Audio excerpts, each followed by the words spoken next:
All right. GOP congressional candidate Jay Weber's family has been by his side every step of the way during this campaign season, but now, unfortunately, tragically, they've become the target of a threat.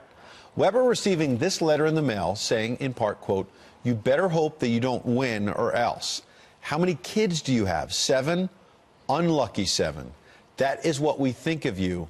Time to get out of politics." It's pretty sickening. And here now to respond, the New Jersey Republican congressional candidate, Jay Weber. Good morning, Jay. Thanks for having me. It's good to have you on. I wish 10 days out from the midterms we were talking about immigration and the economy. Sadly, we're talking about your kids. Yeah. This just come out of nowhere. Why do you think all of a sudden, at this late in the campaign, your family's being threatened?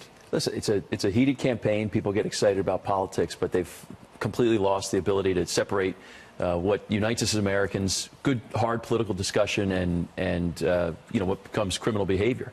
So we get this letter, and we got to push back on it. We take care of the kids, get them secure and safe, get law enforcement involved, which has been great. And then my wife and I talked about it, so we got to push back. We're not going to get bullied on this. I don't want to just focus on the politics and the law enforcement angle, as important as they are. What about the human dimension? How old are your kids, and how's your family doing? Well, the kids are 4 to 16, and we talked to them about it. The police in our town are great, made them feel very secure and supported. They understand that this is likely the act of a coward who is kind of letting off some steam. Nevertheless, they're going to take care of each other. They're not going to walk to school alone, and they're going to look out for each other. They know that they're secure here.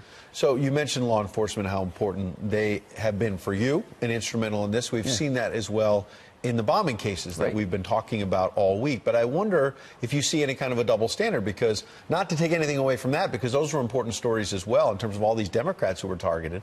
But we've had wall-to-wall coverage about that. And frankly, I haven't heard very much about your family being targeted in a different way, albeit. Yeah. But your family, young kids as young as 4 years old, their lives have been threatened, and I haven't heard a word about it. Yeah, I mean, listen, we got to stop this violence that we're seeing. I mean, Antifa, the hard left, shutting down people because of their opinions. That's the problem in this country. And of course, the bombings are terrible. Whoever's doing that, we have a suspect in custody. It has to be prosecuted. But whoever's doing it, left, right, it's got to stop. The important thing is people don't get shut down or get shut up. When bullies push people around, you got to push back. All right. And so that's what we're doing. So let's just quickly talk about the race. Got a minute left. You've been behind in the polls. New Jersey can be an unfriendly state for Republicans. That's right. But you've got a president who's got a strong economy right now. He might not be that popular in New Jersey as a Democratic state.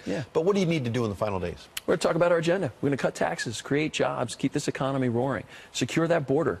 You can't have this caravan slow walking its way to our border. Does that resonate in New Jersey, even though you're far from the southern border? Oh, absolutely. Because it's a disrespect to our nation. It devalues citizenship. People get very concerned about that. So we're staying on message. We're focusing on the things that got us here this far. We're going to keep punching all the way through. And listen, we watched those polls in 2016. They weren't too accurate either. So we're going to keep fighting all the way through the tape. Absolutely. Jay Weber, obviously, good luck in the race, but also to your family. We're thinking about them, and that's why we wanted to cover this story. Thanks. I appreciate it. All right. We also reached out to the Mike Sherrill campaign. That's the Mikey Sherrill campaign, to invite her on. No response so far. We would obviously have her on in the days ahead if she wants to come on and talk about this, an important story. Thanks for coming in, Jay. Thanks.